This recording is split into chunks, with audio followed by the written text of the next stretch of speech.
Good afternoon. Good afternoon, everybody. So on behalf of the Center for Theology, Science, and Human Flourishing, I'd like to welcome everyone to our lecture by Professor Steven Shapin on Doing the Right Thing in Science, a History of a Moving Target. Before I introduce Professor Shapin, I want to express our gratitude to those who've made this event possible. And first and foremost, let me thank the Templeton Religion Trust and Notre Dame's graduate program in History and Philosophy of Science for generously sponsoring this afternoon's lecture. I also want to especially thank Christina LeBlanc, Katie Zakas-Rutledge, and all the staff at the Center for their administrative and logistical support in putting this event together.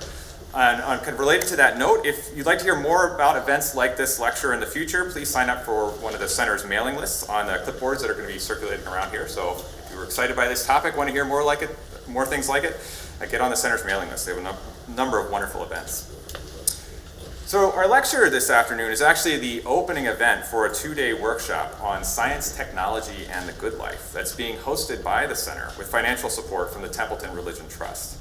So we're holding an opening reception for that workshop immediately after this lecture, to which everyone here is invited. So please join us afterwards in the atrium for food and drinks at the conclusion of the question and answer period. So now it's my really distinct and great honor to introduce tonight's speaker, Steven Shapin, the Franklin L. Ford Research Professor of the History of Science at Harvard University. Professor Shapin is the author of 6 books and the editor of several more and countless articles, and those of you who are in academia know that's a pretty impressive set of achievements on its own. But it's the consistently high quality of Professor Shapin's scholarship that has been most remarkable. His first book, Leviathan and the Air Pump, which was co-authored with Simon Schaffer in 1985, is a classic in the field. So when I entered graduate school in the late 1990s, Leviathan was actually held up to us as the model of what we should be striving for as young graduate students, which I have to tell you is a kind of an intimidating prospect as a young PhD student. Say, oh, this is what you ought to shoot for. It's a very, very high standard set. But it sort of speaks to the influence that book had on the field of history of science in the ensuing 10, 15 years after it had been published, and the way it still has shaped the field to this day. Now, I think most of us would be really thrilled if we could write one classic in our lifetime. In fact, though, several of Professor Shapin's subsequent books have also won major awards. And so perhaps it's no surprise in light of that he's been honored by multiple groups for his scholarly achievements across his career, including the J.D. Bernal Prize from the Society for the Social Studies of Science, the Erasmus Prize, which was conferred by His Royal Highness the Prince Orange of Netherlands for contributions to a European culture, Society of Social Science, and then in 2014, the Sarton Medal, the highest honor of the History of Science Society. Thank you, there we go, Jay. In recognition of a lifetime of scholarly achievement. I was going to say that as a historian of science, it was clearly the Sarton Medal is the most prestigious of all those awards. So for all those reasons, we're really delighted to bring Professor Shapin to Notre Dame. But I'm particularly pleased to have him on this occasion at the beginning of this workshop. From the start of his career, Steven Shapin has emphasized the social character of scientific research. Science is a communal endeavor, he's continually reminding us. And so to be a scientist is to be a part of that community. And therefore, questions about personal character, about ethics, are deeply intertwined with epistemic judgments, the judgments that are made by that community. With decisions, in fact, about what it means to do good science. For that reason, Steven Shapin offers a perfect way to kick off our discussions about science, technology, and the good life. You can think even the title of his talk here, Doing the Right Thing in Science, just shows the way in which ethics and epistemology are kind of sliding together here, right? It's doing the right thing in science. It's a normative demand. So please join me in giving him a warm welcome this afternoon.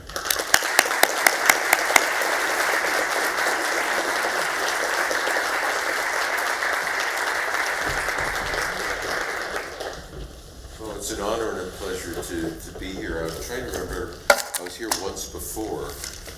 And what I can remember is it was a Saturday, and we were having a meeting next to the stadium. And every now and then there was a roar of 60,000 people. And I think speakers tried to think it was something to do with them. You know, it clearly wasn't. So I think we won't be disturbed, and I won't be honored in that way today. But thank you so much, Tom, for that, and others for the invitation. In science, it's often possible to know what's the right or what's the wrong thing to do.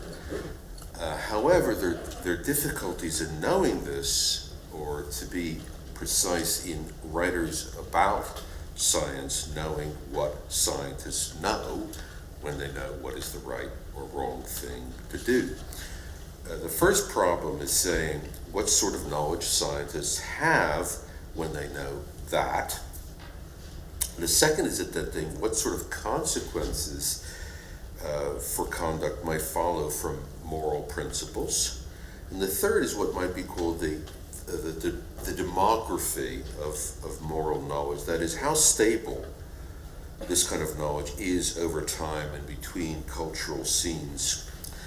And the last, what relations exist between what we call in everyday speech the moral and the technical, or the moral and the intellectual, the practical aspects of science.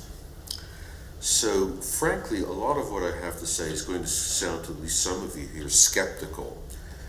It will be, in fact, skeptical about the stability and the coherence of any answer to questions about doing the right thing in science. That's the moving target. The skepticism is intended, but it doesn't, I think, lead to nihilism.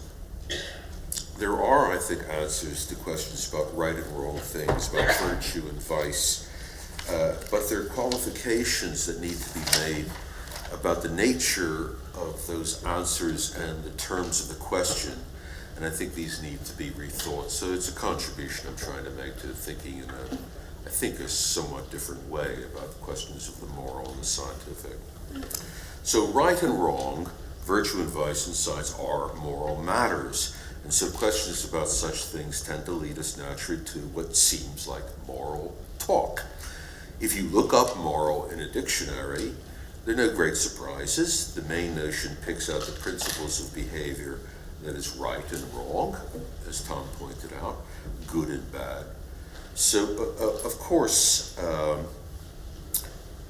ancient lists of virtues and vices make up much of the moral language we've inherited from both pagan and Judeo-Christian sources. Virtues include things like justice, prudence, temperance, and fortitude, while the deadly sins include things like gluttony, lust, greed, and pride. Virtues and vices come paired. When we consider any virtue, we know that its opposite or its negative extreme is a vice: justice and injustice, temperance and excess, generosity and meanness. We know we're on moral terrain when people say things like, be fair, be tolerant, share your cake with the other children. The thou shalts and the thou shalt nots of the Mosaic commandments list the mandates of moral conduct. Do not commit adultery, do not kill, steal, or lie. The Sermon on the Mount is another unambiguous lesson in moral conduct, a gloss on the moral injunctions inscribed by God on Moses' tablets. Turn the other cheek, love your enemies, show mercy, be a peacemaker.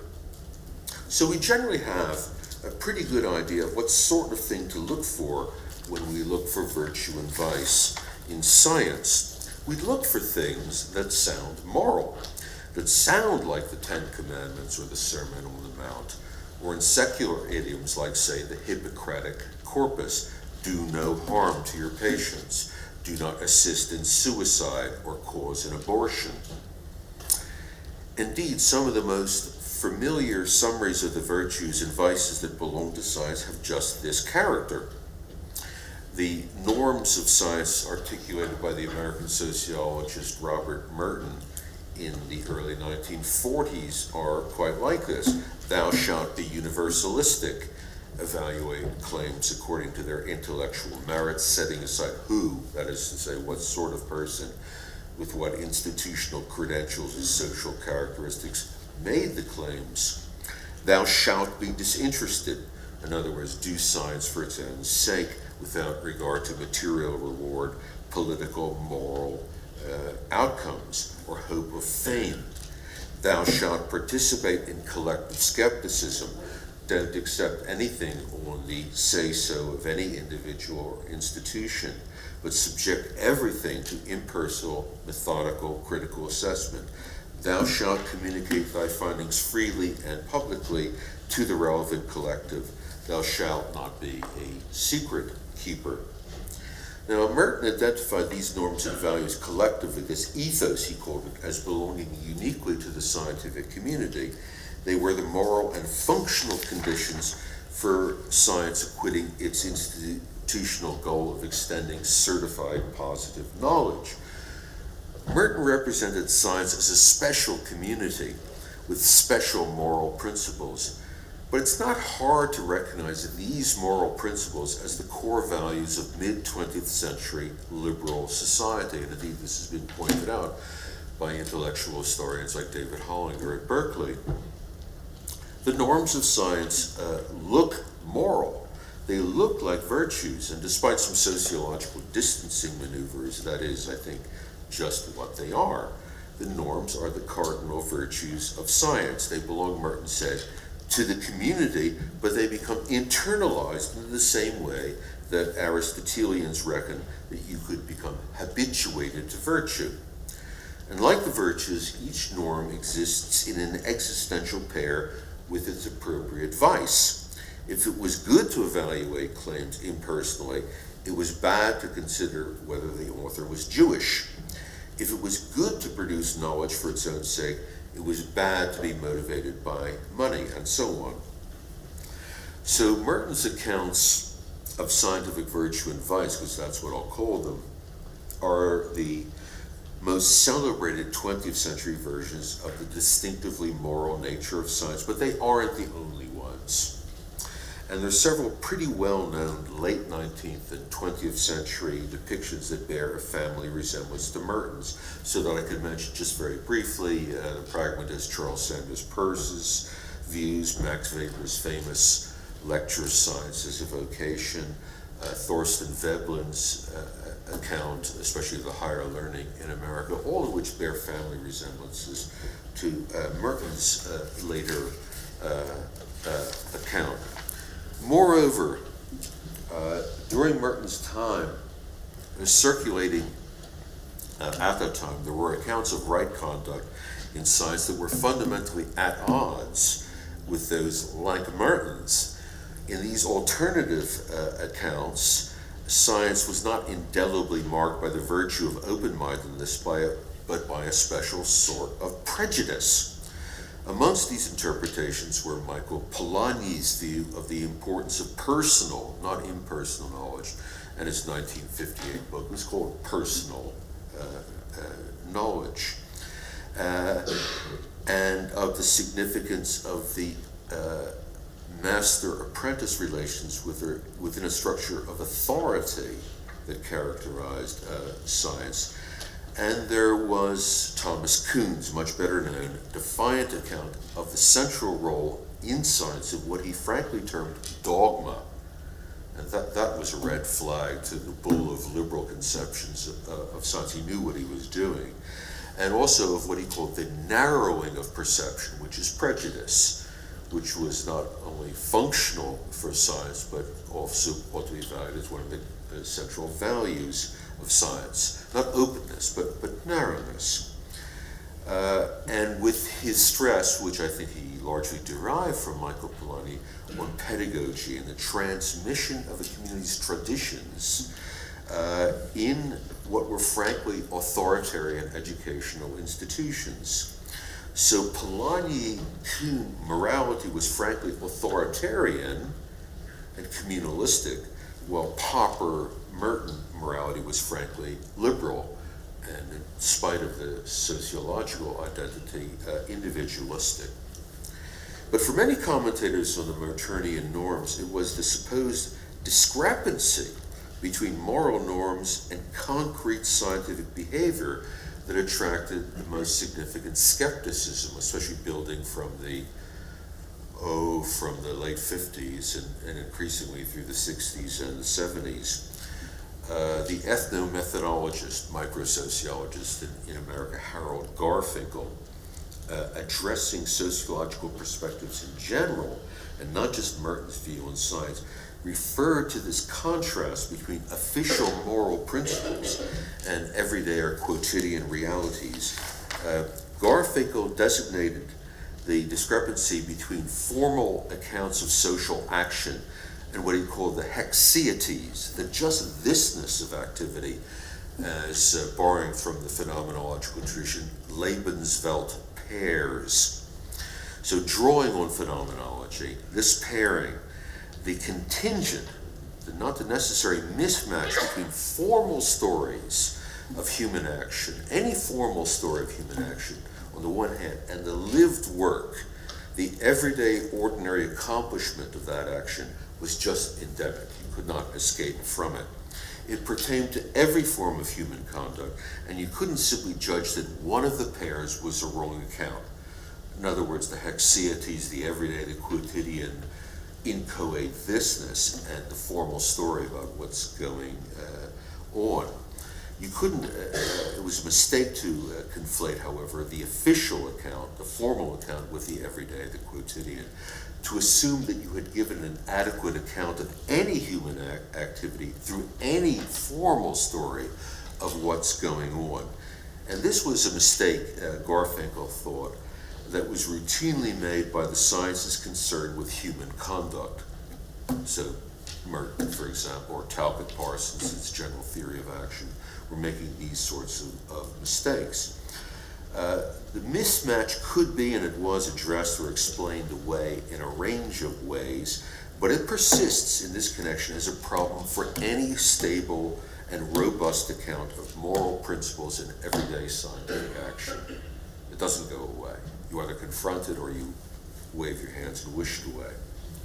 Now, some critics of Merton's account pointed to what they saw as common scientific behavior that apparently violated the norms. And this is a different thing from what Garfinkel was pointing out.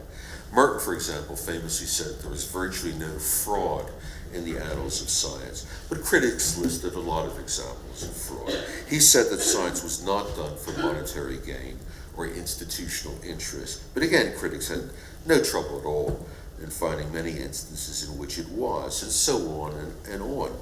So through the, I'd say, the late 50s and 60s, critics of Merton just piled up examples of behavior that wasn't in accord with the norms of science. Under this kind of pressure, so Merton elaborated the norms in the early 40s. Under this sort of pressure by the late 1950s, Merton moved on to a position that he advertised as wholly consistent with his earlier view that norms were both functional and operative, but which others might see as a total abandonment of that earlier position. By the late 1950s, Merton was writing that there were norms, and there were what he called counter norms. He no longer identified a set of norms that effectively governed scientific conduct. Instead, science was now identified as, I quote, a dynamic organization of norms and counter norms. Each norm, like be skeptical, had a double-ganging counter advising, in this case, trust in trustworthy sources. The result was not moral certainty, but what Merton termed ambivalence, and he collected these essays together in a volume called Sociological Ambivalence. Sometimes scientific conduct was recognized to come under the rule of the dominant norm, which he considered something like be skeptical, and sometimes it was orientated to the subsidiary counter norm. Now, the good result of this move that Merton made was some sort of acknowledgement that decisions about right conduct involved flexibility, that you had to do interpretive work and you were not guaranteed a rose garden in interpreting any virtue or rule of right conduct. The bad result, at least in my opinion, was that down the road it looked like you needed a master rule to specify the pertinence of this or that rule. So you had a regress of rules, and those of you that have read your late Ludwig Wittgenstein will recognize that sort of problem. To some sociologists, that flexibility with respect to values seemed to give the game away. that seemed in the current way of talking to kick the problem into the long grass. In one critical idiom, these values were not causes of right conduct, but rationalizations, legitimations. And in another idiom, you could just not point to norms, values, or virtues as operative causes of behavior if you needed a master rule to specify their applicability. Sociologists, it was sometimes said, needed philosophical therapy for their infatuation with notions like norms, and the philosopher of choice was Wittgenstein, the Wittgenstein of the philosophical investigations. Since they always seem to need interpretation, rules or norms or virtues were never self-sufficient causes, and rules for the applicability of rules were no different. In the end, all you could say of the rightness of behavior is that this is what we do, where we have some notion of who we are, some notion of community. What regulates conduct is not a moral axiom, but a settled way of life.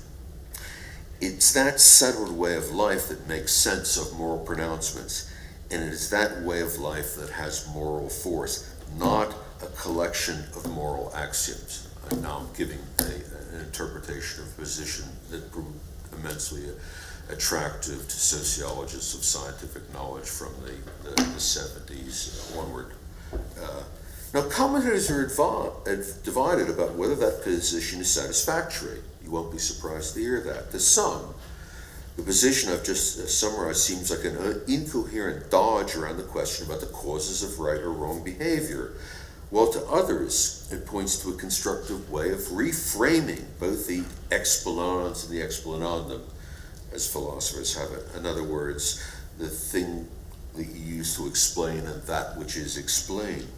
But no matter what position is taken about the effectiveness or ineffectiveness of moral norms, we're still planted firmly on the terrain of what is recognizably normal. All the stuff I've been talking about belongs to a domain that you'll recognize as moral.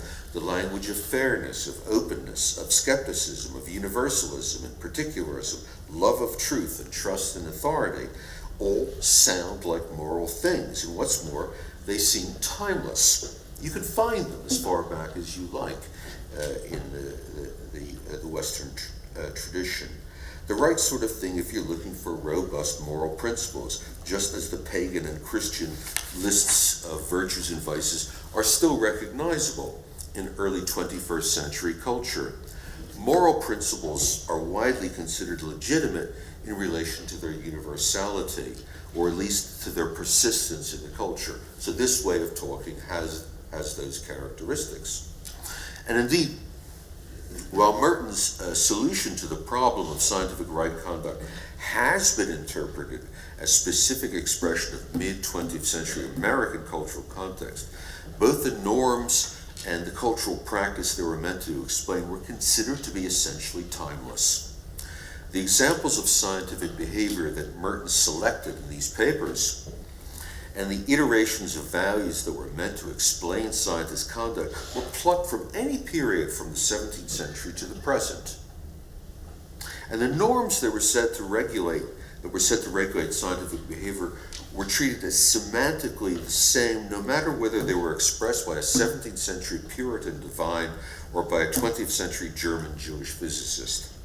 Science was treated as a stable and coherent entity, and although Merton made no reference to a 17th century revolution that invented modern science, his account is compatible with the view that science remains essentially the same thing ever since it came into the world, and whether it is directed towards the investigation of chemical substances, physiological functions, the mechanics of celestial bodies, or mathematical proof.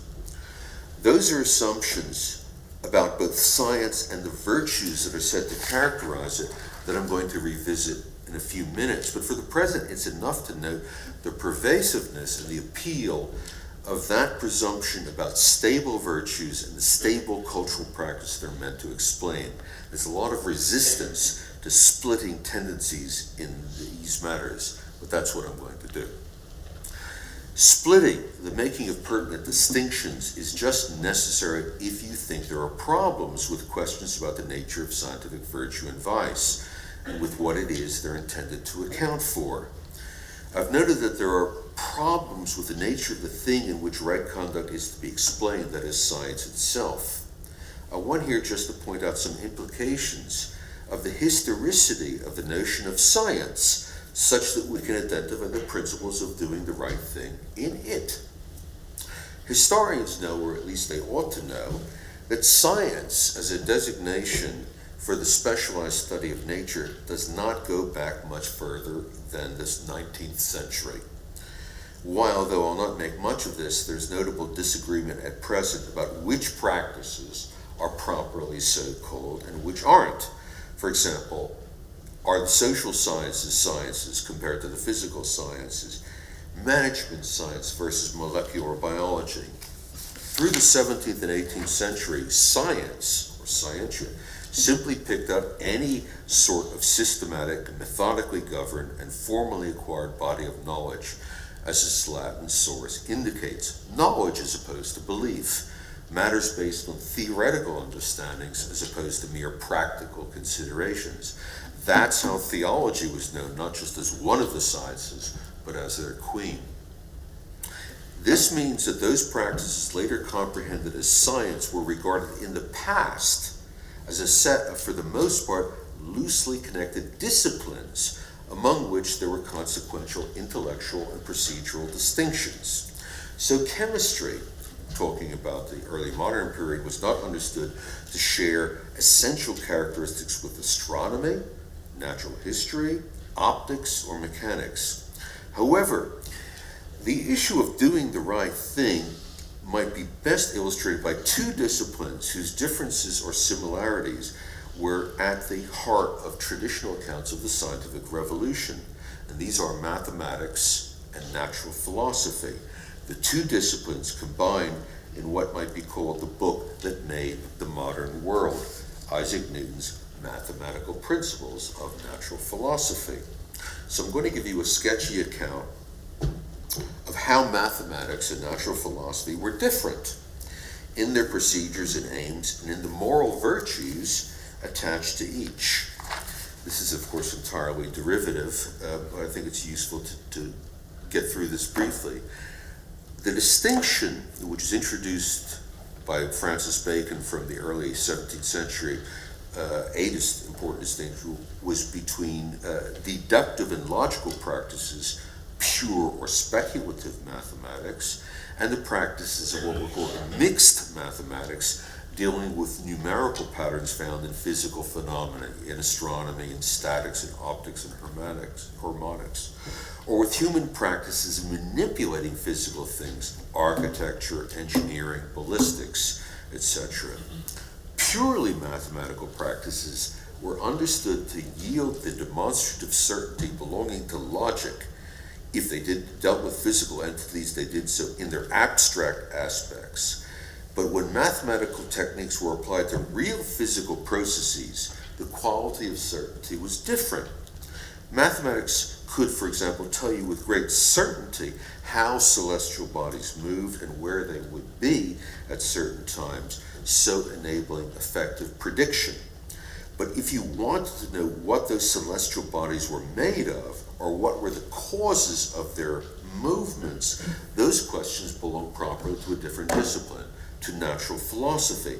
And it was widely considered that the epistemic quality of answers in that discipline was at most probable. So you had certainty versus probabilism. Institutionally, natural philosophers might rank higher than mathematicians, as Mara Biaggioli showed in the case of Galileo. They were paid more. Especially given the links between mixed mathematics and practical activities like engineering. But few, if any, natural philosophers considered that their accounts could have the certainty of mathematical demonstration. Now, this distinction between these two disciplines was at the heart of some confusion attending Newton's 1687 Mathematical Principles. If this is the book that made the modern world, there was widespread confusion about exactly what kind of book this was. Was Newton's system a mathematical account of terrestrial and celestial mechanics, or was it a philosophical account that identified the nature of matter and the causes of motion? For example, of gravitational motion. What's the cause of gravitational attraction? These sorts of things are, of course, epistemic matters in science, having to do with the nature of knowledge, its limits, its practices, and its proper goals. But there were also moral matters, having to do with right and wrong behavior for practitioners of different sorts, and employing categories unambiguously recognized as moral. For example, what sort of confidence should we have? What sort of confidence were we asked to have in the pronouncements coming from different sorts of disciplines? So, for example, there was a Renaissance and early modern genre of humanist writing and civic commentary that condemned speculative or abstract mathematics, both for its disengagement from the real world concerns and for the pride and preciseness associated with the advertised certainty and exactness of pure mathematics. Humanist educators sometimes counseled against subjecting children to a course of pure mathematics because it tended to make for intolerance, pedantry, and argumentativeness, following from the supreme confidence it had engendered in its certainty and absolute rightness.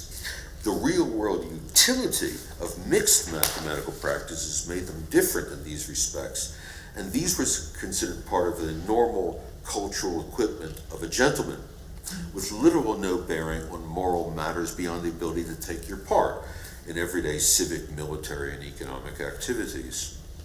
Now, certain early modern conceptions of natural philosophy did veer towards mathematical sensibilities about certainty, and you can find these especially in writers like Galileo and Newton and Descartes.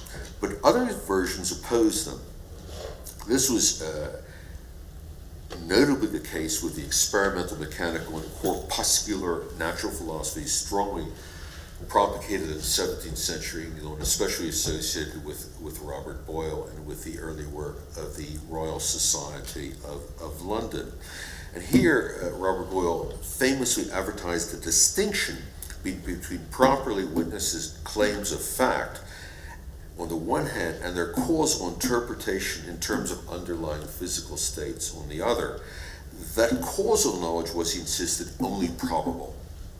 He repeated it again and again and again. This was a widely shared conception of natural philosophy's knowledge of causes and of the ultimate constituents of matter. It was celebrated by the early Royal Society, a secure, agreed-upon community of fact, and a probabilistic notion of cause allowed people, the society said, to entertain, they said, contrary imaginations without danger of civil war.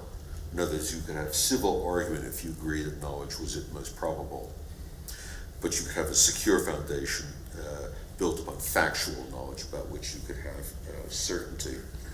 Causal and metaphysical notions should be, as it were, discussable, not the sorts of things that could be securely deduced from axiomatic first principles.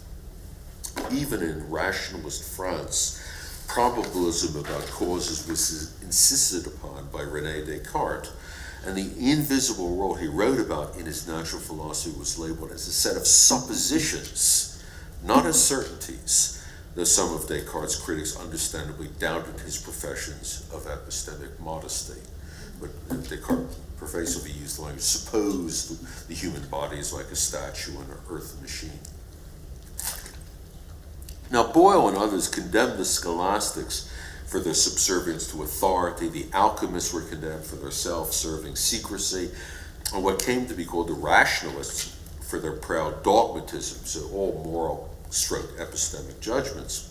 Human beings could know sensible effects. God alone had certain knowledge of invisible causes and the ultimate nature of things. So that probabilism as an epistemic virtue came together with humility, civility, and a proper piety, the sort of categories that we recognize as frankly moral. When Newton, in a dispute, he had a lot of disputes with Robert Hooke over gravitational attraction, went into a famous huff. He announced that he was giving up philosophy. As such an impertinently litigious lady that a man had as good be engaged in lawsuits as have to do with her. We disapprove of the gendered language Now that statement has often been interpreted as Newton's threat to sulk and give up science, but it's more nuanced. What he threatened to give up was philosophy, the search for causes and the ultimate nature of matter. This was specifically accounted to be litigious and argumentative, notably because it was not demonstrative and allowed for and even encouraged dispute. Newton wanted his version of natural philosophy to be regarded as much more secure, but he evidently failed. And some of his contemporaries were puzzled by the relationship in his work between what was offered as certain and what should be treated only as probable or conjectural. What Newton did not threaten was to give up mathematics. And when engaged in controversy, he intermittently took refuge in the position that he had demonstrated the lawful behavior of things, for example, the movement of celestial bodies and of the inverse square law of gravitational attraction, offering no secure causal claims. And so you get the queries in the optics and in general scholium, where he textually separates out speculations about causes and the nature of things from the mathematical demonstrations in the text, especially of the Principia. Now, I've given you one example of early modern mathematics and natural philosophy, but you can mobilize other pertinent examples, at least I could, of epistemic and moral fault lines between disciplines at other historical periods, for example, between mathematics and natural philosophy in Galileo's contest with the church, between explanatory theory and fact and Darwin's evolutionary thought, between relativity and quantum mechanics, and on and on. In other words, I've given you a case study of the consequence of different concepts of right behavior in different disciplines that I think is potentially open-ended and generalizable. But the fundamental claim here is that the question of virtuous and vicious behavior should pertain not to science, but to more fine-textured configurations, to disciplines, to historical periods, and ultimately, I want to say, to particular scenes of action. Virtues and vices are sometimes evoked as durable entities, but their pertinence is always something which is achieved in the historical and sociological here and now. The rule or principle of right conduct applicable to scientific actions is something that has to be found, it has to be brought to bear, it has to be interpreted, and perhaps justified in endlessly varying scenes of use. And that, again, I offer as a fully generalizable principle. Now, I've tried to make a case about the variability, the specificity, and the historicity of doing the right thing in science, but so far I've stuck with items, injunctions, evaluations that seem clearly moral in nature, even if they emerge in the context of epistemic evaluation. For example, I've been dealing with humility versus certainty, with openness versus privacy, to which one could easily add matters of due deference to credentialed expertise versus egalitarianism, the relevance or irrelevance of confessional allegiances, of nationality, of conditions of social standing, and on and on. But suppose we look at an alternative response to questions about doing the right thing in science, one which uses an apparently quite different vocabulary. Walk into a scientific lab or any scientific place of work, and I'll use the notion of the proverbial wet Monday, which I believed at one time was a colloquialism in British working class circles, but now I have to admit, it looks like I made it up. And all I simply mean is the everyday, nothing special, not holiday, not the weekend, not any special occasion. So you walk in, the wet Monday means nothing special going on occasion, where people are doing whatever they're doing, not, as it were, formally reporting it or celebrating it or writing a grant application. Okay, so the concept, the notion of wet Monday will serve for that quotidian, everyday, nothing special going on. If you walk, I say, and I've walked into a variety of labs as well as worked in them, into the organic chemistry lab on the wet Monday, you're not very likely to hear scientists articulating the virtues of universalism, openness, disinterestedness, and so on. You might hear scientists saying such things, and I'll deal briefly with circumstances which you could, so I'm not saying that scientists don't, but on the wet Monday, it's very unlikely that you're going to hear scientists talking about that. But that sort of speech would, I claim, occur against the widescreen background of scientists talking science, which is what you hear, or what you see on the wet Monday in the organic chemistry lab, or rather, of scientists belonging to some speciality talking the language of that speciality. Okay? Getting back to the hexietes of science, to the notion of the wet Monday. So, for example, you might hear scientists assessing right and wrong conduct by saying things like, these data are junk. 70? That can't be right. It's got to be no more than 62. You can't use the keto form. It's the enol form you want to use. Or, oh, that's elegant. That's a pretty picture. That's really clear. Or, that's too pretty to be right, and so on. This is the vocabulary of specific scientific practices. It's pervasive in the scientific workplace, and it's ordinary, nothing special going on modes, not the kind of thing that gets much reflected on and written about in formal accounts of science from whatever discipline that reflects on science. Not the kind of thing that you find when science is being celebrated, when it's being more rarely condemned or inspected for essences or the grounds of its uniqueness, power, or legitimacy. Let's concede that this sort of thing doesn't sound and look like moral language. It sounds and looks like science. Its concepts, its techniques, its practices, its standards, its judgments. But if the moral is the domain of the right and wrong, the thou shalt and thou shalt not, then this vocabulary is moral through and through. And the circumstances that we don't generally consider it as moral just testifies to the division of labor in our academic culture. Now, I want to argue that this is one important and usually neglected domain we might consider when we talk about virtues and vices in science, about their stability, variability, historicity, and their consequences. One way of making that point is to assimilate everyday talk of doing right and doing wrong in science to a well-known modern account of the nature of science, its practice, and its historical mode of change. This, of course, is Thomas Kuhn's view of science as regulated by what he called paradigms. Although Kuhn did invite attention to paradigms as ways of seeing, assimilating them in time to perceptual gestalten,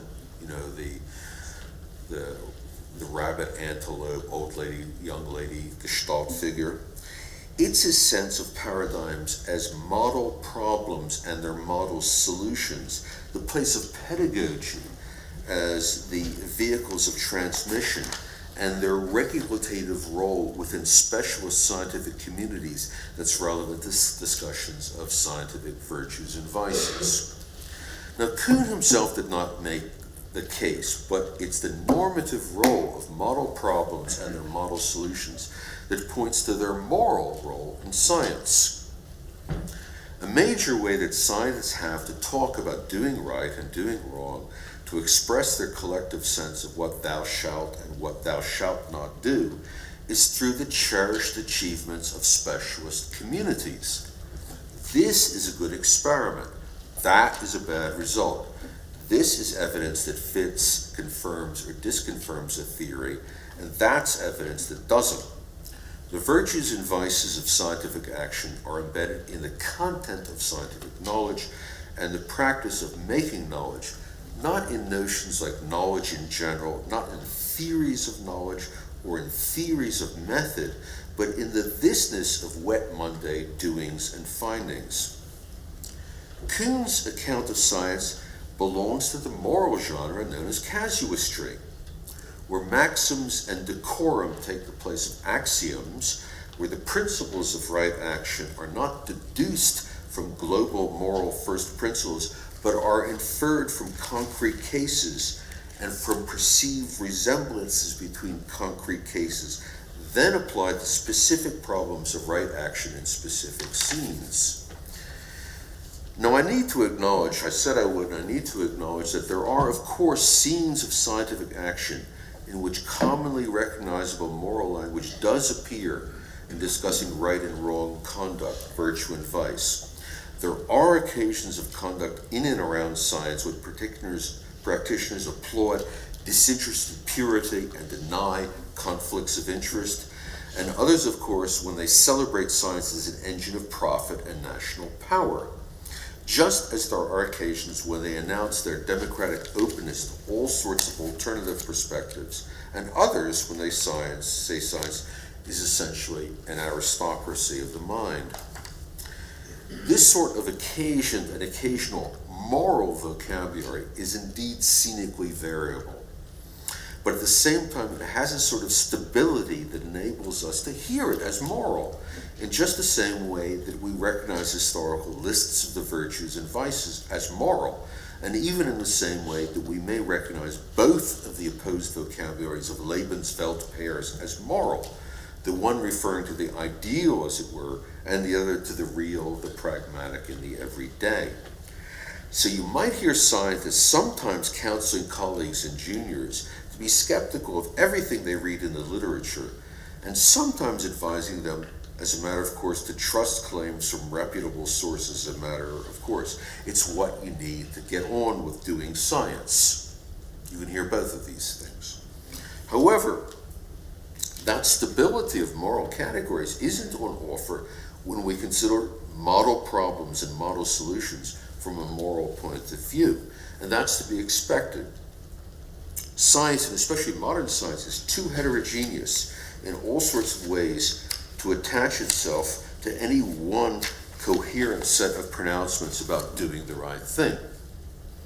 Doing the right thing in invertebrate zoology isn't likely to have much resemblance to right conduct in molecular biology, condensed matter physics, or the study of intermediate metabolism.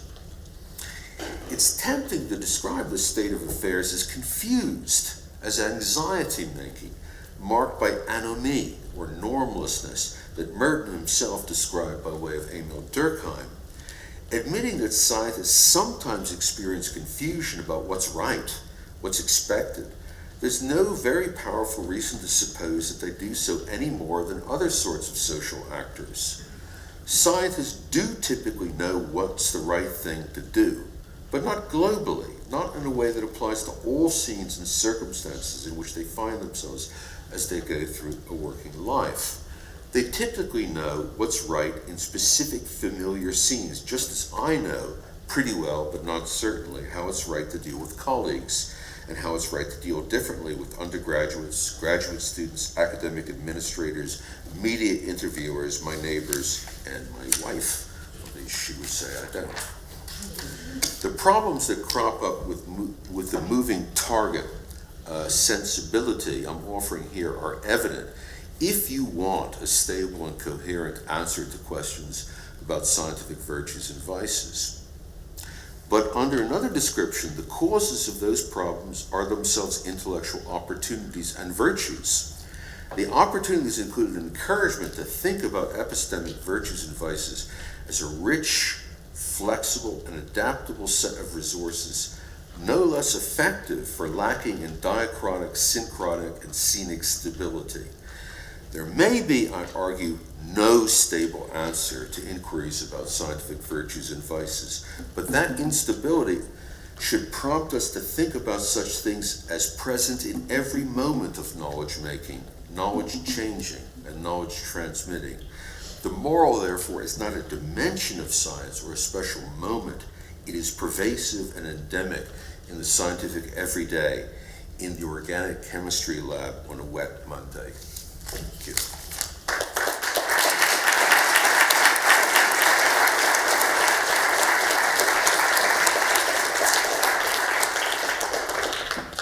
All right, so we've got time for some questions here. So I'm going to keep a kind of running list as best I can of questions. So people have questions, keep your hand up, and I'll kind of try to acknowledge you as the list going. We'll start. Janet. Thank you. That was a fabulous talk. It's very hard to now respond, and if you're on the other side and you're thinking, well, there was something that we could really discuss with that, science and all that. So let me try this. The way you've emphasized the variability across fields and over time, and the continuity of the epistemic and the normative epistemic and the normative value, and we really can't distinguish, and then they come together, and you focused on, moral issues, moral/epistemic, like, certainty, probabilism versus, modesty, etc. So, and it's very hard to, then clamp down and say, okay, but there is some kind of right and wrong, and we're going to clamp down on science and stuff. But I wonder, I do some feminist science studies, and when I look at those cases, then there seems to be a really different scene. And of course, we could talk about commercialization of science or politicization of science, and again, there'll be something different. I'm drawing up short with, okay, this is all fine, I went along with you exactly, and then we look at the sexism in science and this egregious sexism in certain cases, and there, it seemed like, okay, well, there's something that we can hang on to, well, this has more of a, I hate to say it, I'm scared, universal import, or, no, we really don't want to pursue this kind of stuff. It's epistemically unacceptable, but it's morally unacceptable too. But it's something different of kind from the kinds of moral issues that you were dealing with. Or the commercialization, we could give examples again of egregious stuff, which has really horrible implications in society. So I wonder, is there a difference of scene here that, you're dealing with something that's absolutely difficult to deal with, but then, and we have certain conclusions we want to draw, but then somehow it seems like they haven't applied to some of these other cases. Well, I'm really glad you made the point, especially that was the first comment made, because I'm not surprised in any way that this kind of pushback occurs. But they're really important, really involved in science. And you might have thought I dodged out of that question, and I don't think I did. I think the Wet Monday thing still pertains. For example, there's going to be a PBS, American Masters thing on Jim Watson, and so I was one of the consultants. Not that I did much, but I'll probably be caught saying something stupid on camera, which they like. There were really only two things they wanted to talk about and make the program. God knows how it will turn out. I'll get a rough cut later this month. One was Rosalind Franklin, and the other was Watson's famous 07 racist. And I said, obviously we all disapprove of this without question, but you really shouldn't make a program about Jim Watson, where these are the two major issues. Now they are the major issues according to PBS, and they're major issues for a lot of people who are not, many people who are professional students of science and many people who are not, because they connect scientific behavior to issues that are live moral and political issues in our society that weren't a generation or two ago.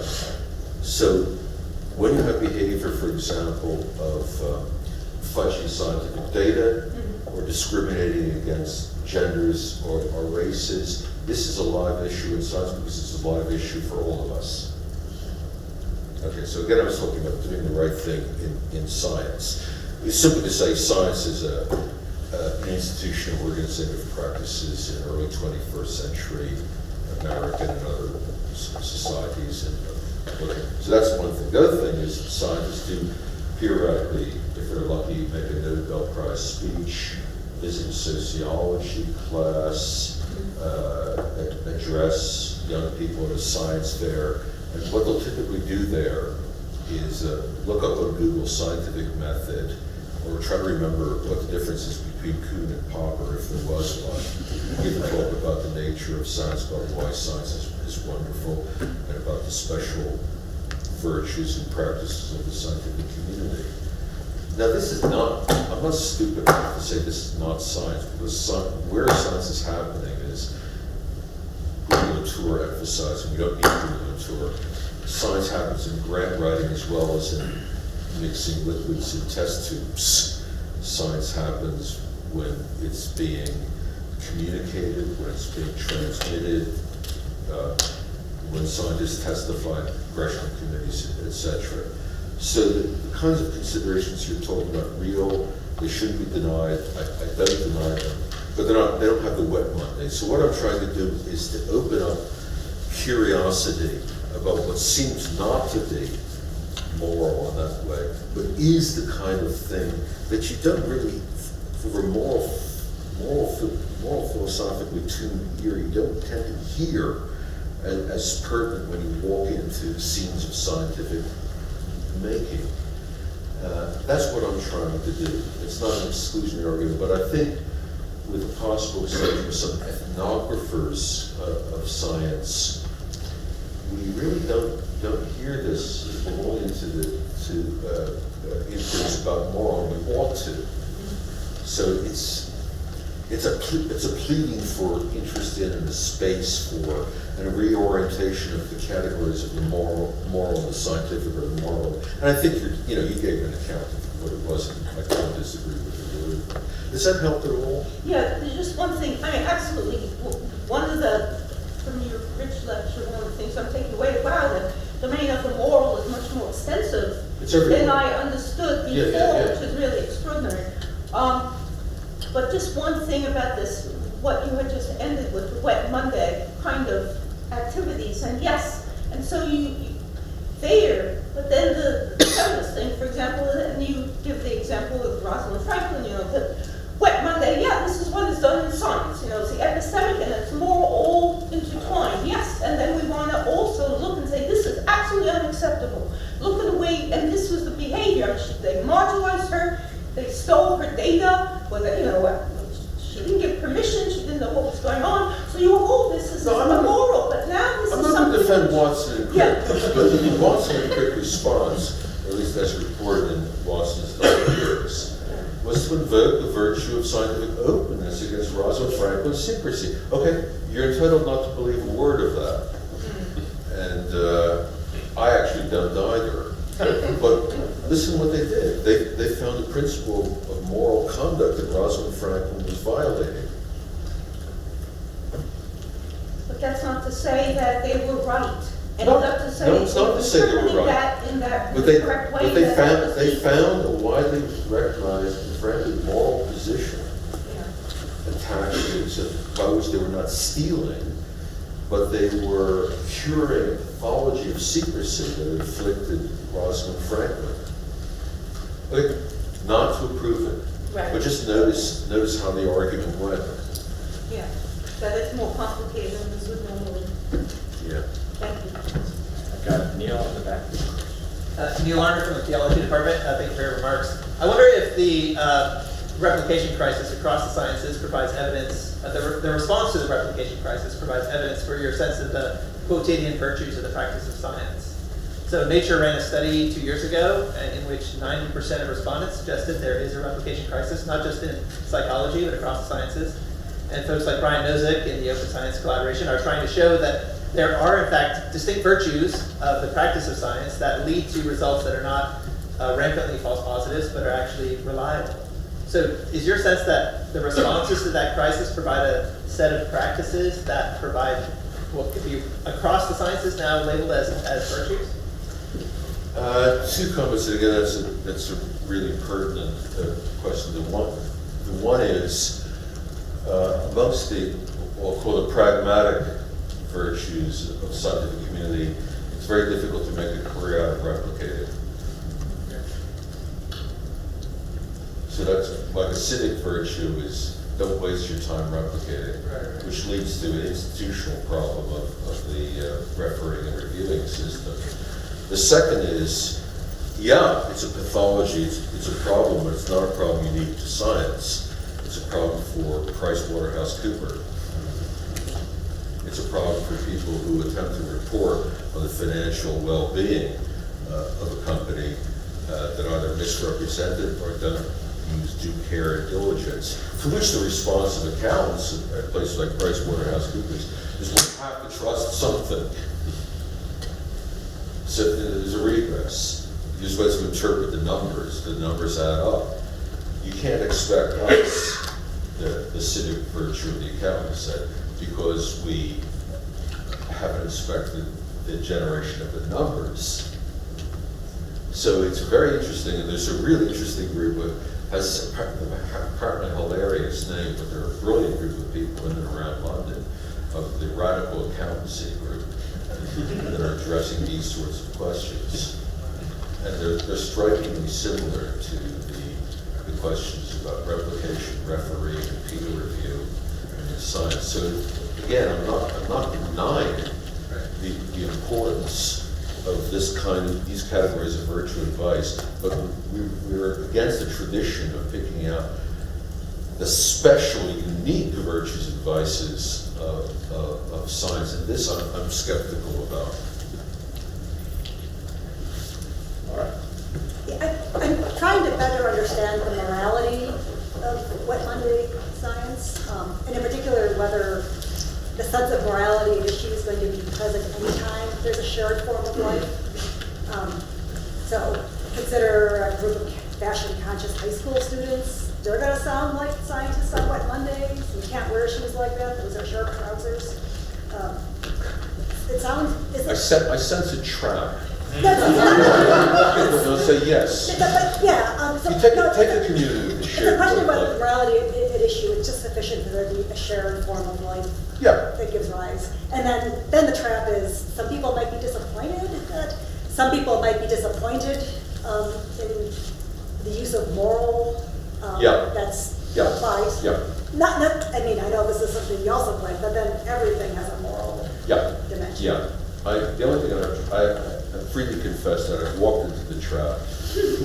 What I would object to is the justness in your remark. It's just.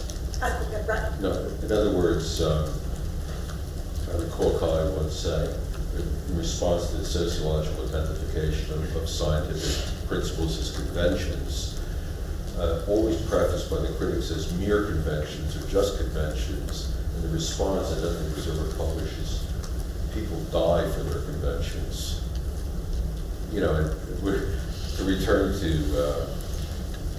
Beverly Hills High, and now online bullying, people die for wearing the wrong clothing.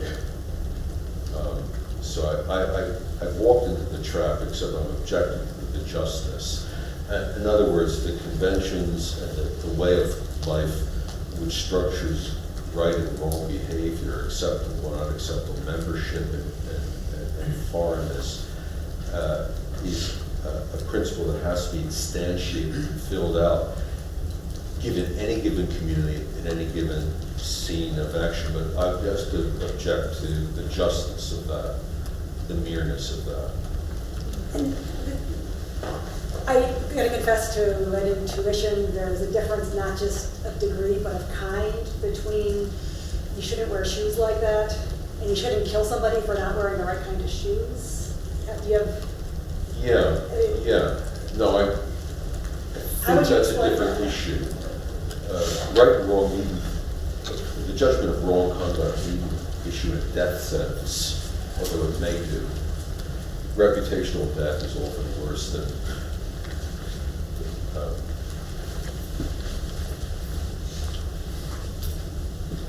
shall we say, some alternatives. But I think that's a different issue. I wasn't talking about the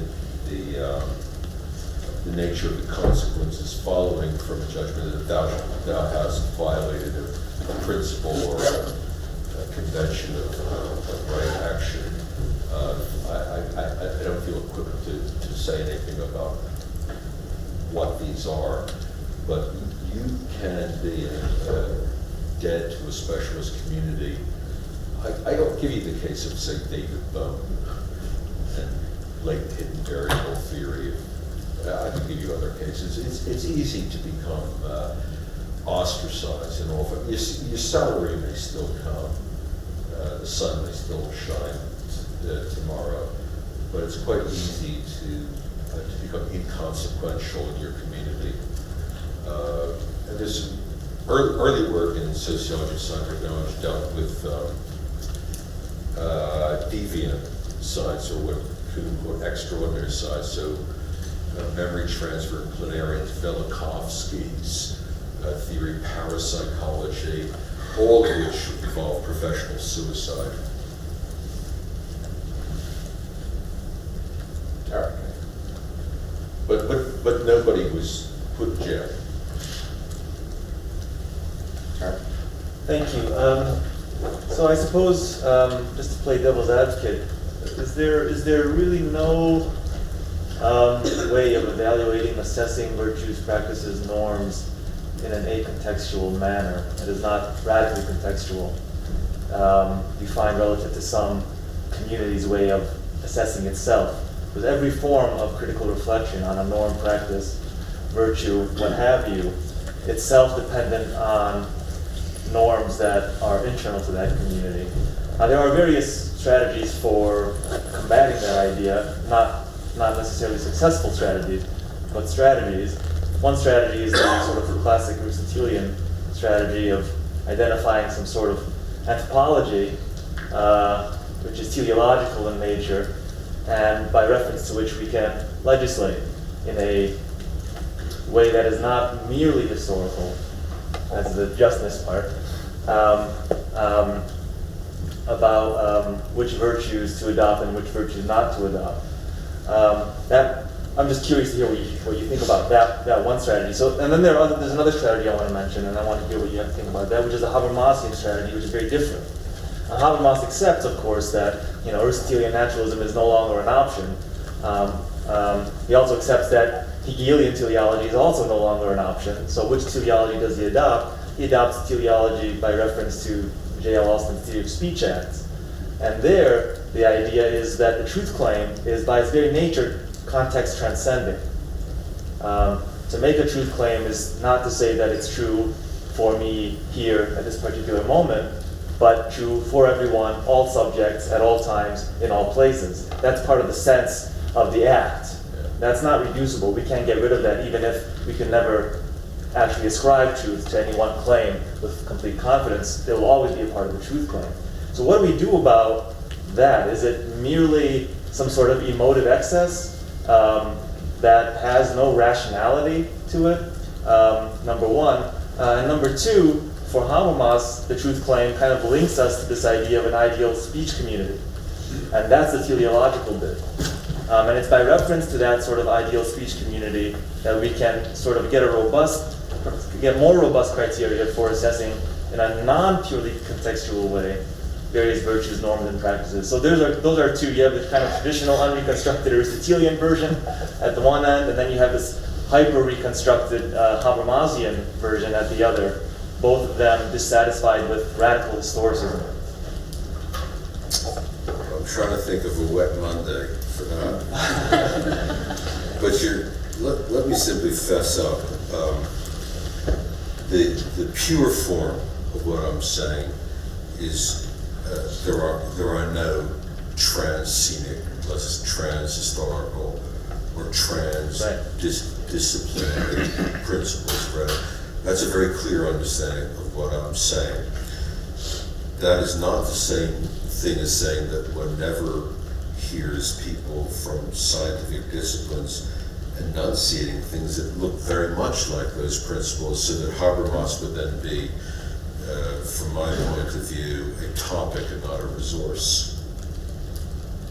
So one can ask, and again, modern intellectual historians have asked, what are the circumstances in which scientists, in what specific scenes, from what specific disciplines, and what specific institutional configurations bang on about openness, disinterestedness, either the denial of commercial considerations or their embrace of commercial considerations. That's an historical project.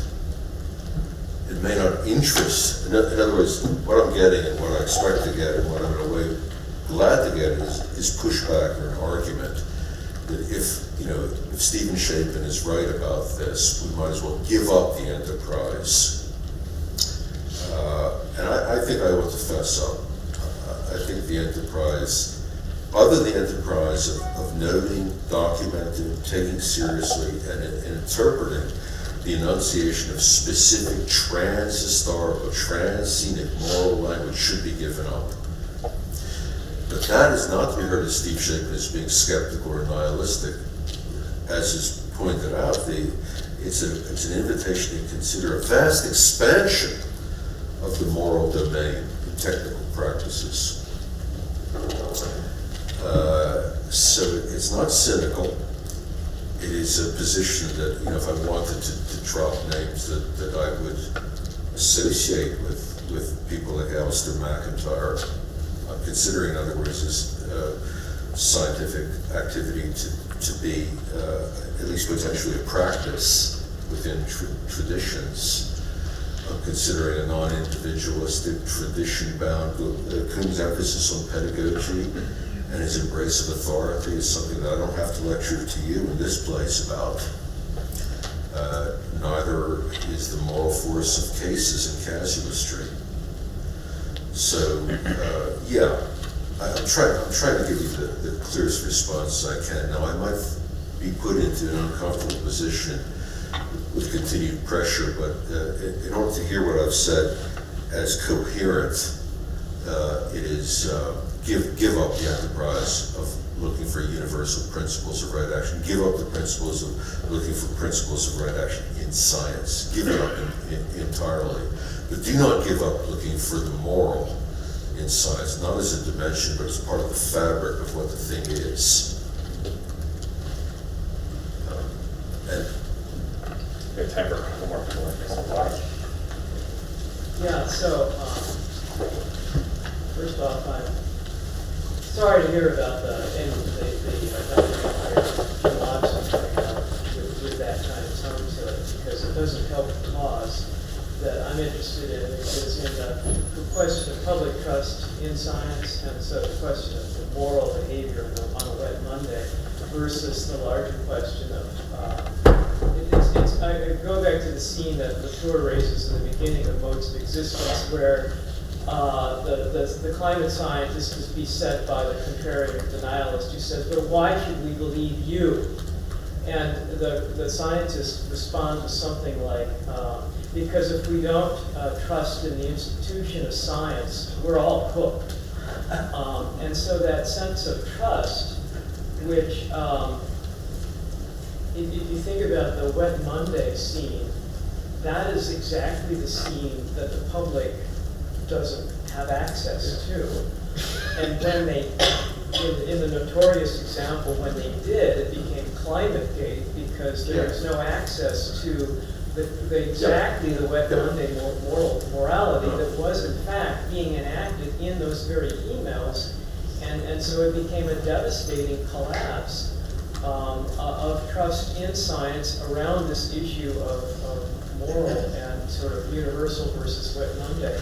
And I just would be really interested in hearing you speak to this question of, you know, how do we speak to the public in terms of public trust in this institution of science when we know that it's a kind of Wet Monday? Yeah, this is really important question. I've got been professionally involved with this, I've been involved with this as an amateur, but very often when people are worried about public misunderstanding of science and public ignorance of science, they respond by developing more attractive accounts of the nature of science of this sort. I'm thinking of like sociologist urban development, front stage, backstage. So for most people in our society, if we think about the nature of science, well, let's confront the fact most people don't. What they have is some notion. There is a scientific method that scientists replicate everything. That they're skeptical and that they're abstracted, disengaged boffins, which is the death of Stephen Hawking, who lived practically disembodied as a religiously significant presentation of the scientific body. Then they discover the Wet Monday, and they are, as they said in Casablanca, shocked. Shocked. So, in the phrase, scientists are human too. What we're missing, in my humble opinion, is not a further enunciation, louder and louder, of the scientific method or unique scientific values, but an appreciation which a number of people have contributed, including Polanyi of science as being the best craftspeople we have in their domain, and of having legitimate institutional authority such that you can say, now I have found a critic about climate change. I thought that the scientists should be open-minded. Here's a person denying climate change, and there is no consensus. So I think enormous damage has been done by circulating the Sunday going to church picture of science, because it can't be sustained, especially in the era of social media, investigative journalism, and it lost trust of the institutions. The alternative is, who would you want doing a bypass operation? The same standard by which you decide who you want doing your bypass operation should apply to who's a reliable source of climate change. Instead, we have this idea, oh, we've heard that scientists are repressing. This was a Velikovsky strategy. We've been told that scientists are open-minded, that everyone gets to talk, that all claims are evaluated dispassionately, disinterestedly. And they're trying to silence these voices of skepticism. And we're shocked. So I think the educators of science, and especially at a primary and secondary level, in being well-meaning, have done damage, because they've either not known about the wet-minded realities or not thought that those were capable of generating due deference and due respect, not slavish, but due deference and due respect, the sort of trust we have when we decide anyone who we would like to do our bypass surgery. You actually kind of just answered my question, because my question was going to be, I'm really sympathetic to the idea of paying attention to the morality of the everyday, but then the question is, what is the payoff? Because you do, especially when you're teaching this stuff, right, you induce this epistemic crisis of, well, everything is relevant, right?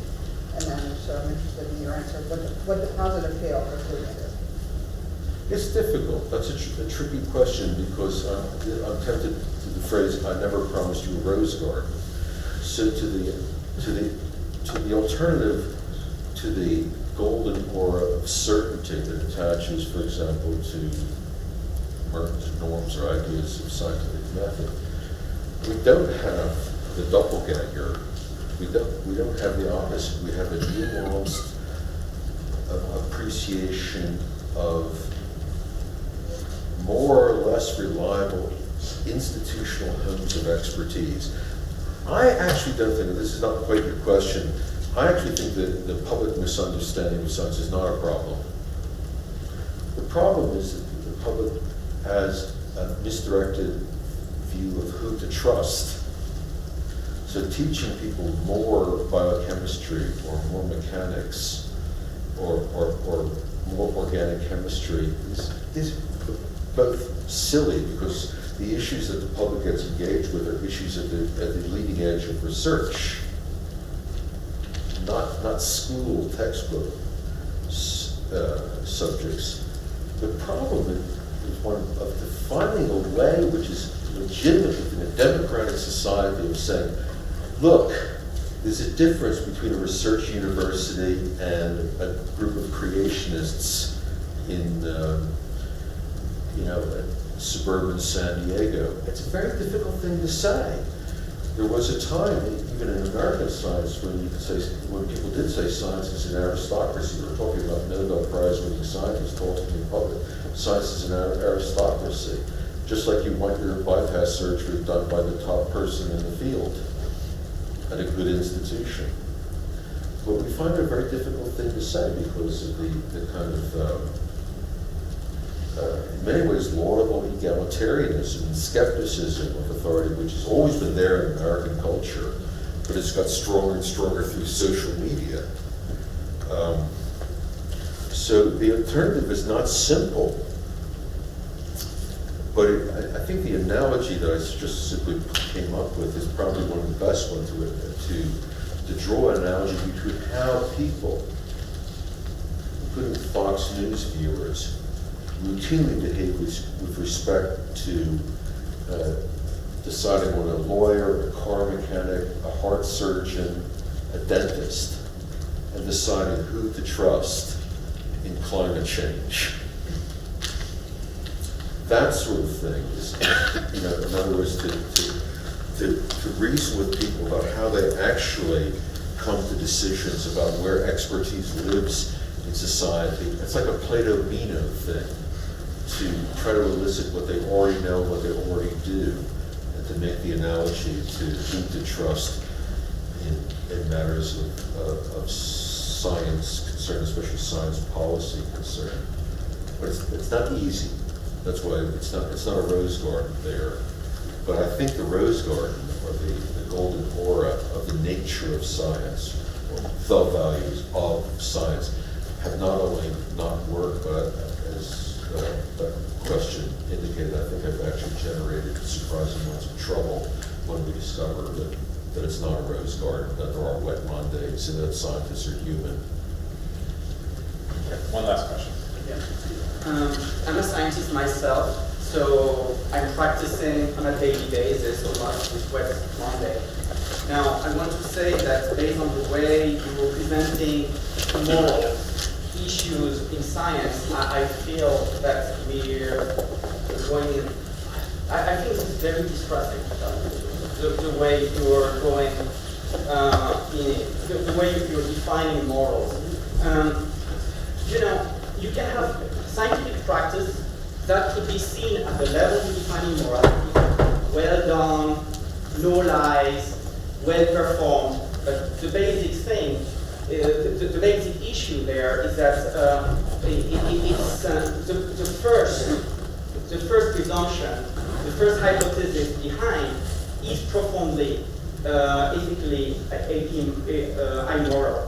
immoral. So I would say that most of the Nazi scientists, for instance, those that were performing experiments on living on humans being in Strasbourg, where I'm from, in Alsace, France, well, they were doing their job very well, perfectly well. The problem is what was the job intended to do, and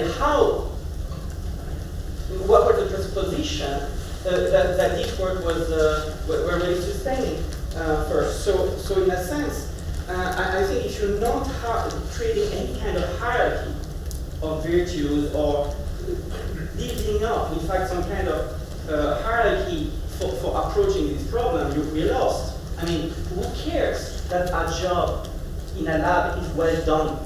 After all, if the bottom line is to create eventually a weapon of mass destruction, if it is, after all, to say, I disregard these human beings as not being truly human, so I can basically do whatever I want on them. If you are saying that, after all, I can manipulate embryos to create whatever I want of them, eventually creating chimeras with animals. So when you're dealing with this type of problem, I think we need to be very careful to not forget this hierarchy, this moral hierarchy, because otherwise we're just presenting some kind of thoughts that are just there for justifying anything. In fact, the way things are, science, is it really science moral or not? To tell you the truth, I truly believe that what is making it moral are the individuals that are practicing it. Science is a practice. You need basically, for doing good science, to follow some kind of procedures, methodology. And of course, you can, this require some kind of inner practices that entail honesty, so that you could basically have this result that you're producing be reproduced. But the reality of it is that the real moral issues are beyond They are at the level of the human beings who are practicing. I understand you found this depressing, and I think it's a legitimate feeling you have, and I don't want to escape it. What you heard me do was an exercise in what I would call naturalism, describing. I wasn't evaluating. Now, let me point out, the experiments of human beings that were conducted in the Nazi era were punished, insofar as they could be, not because there were violations of science, but because there were murders, assaults on the human body. It is not clear, however, that the principles of the Nuremberg judgments have persisted and been applied to the cultures that enforced them on the Nazis. We're now facing live issues in synthetic biology and in many other areas. And again, of course, the scientists that built the bomb in the Manhattan Project, some of them agonized, quite frankly, many of them did not agonize in subsequent decades about whether what they were doing was unethical or ethical, citing doppelganger moral principles in the course of those arguments conducted in bulletins of the atomic scientists. So I'm sympathetic with your depression at this, but it's a depression that should be directed at any exercise which seeks to be as mindless, naturalist, describing how things go. I didn't offer anything, and it might be that you're right. But the really important thing in terms of live issues that we're facing about the making of chimeras in molecular biology and of climate change are not reached by this concern. But historically, some of them have never been reached. Some have been punished not because they're violations of principles of virtue along the science, but because they violate human rights, as we now say. It's an open book what's going to happen, for example, with synthetic biology, but I didn't offer anything useful for that sort of thing. And the history of similar episodes do indeed involve scientists. The nature of science is such that they shouldn't work with weapons of mass destruction, to which the reply of people like Louis Alvarez or Enrico Fermi or Edward Teller was, who are scientists not to obey the legitimate wisdom of democratically elected government? That's the difference between Nazi Germany and what happened in the Manhattan Project. So again, it's the attempt to document the role of the moral of these things gets you back into the seemingly variable. The Nuremberg people went ahead. They were the winners of the war, but the Nuremberg principles don't notably flourish now. Well, let's thank our speaker.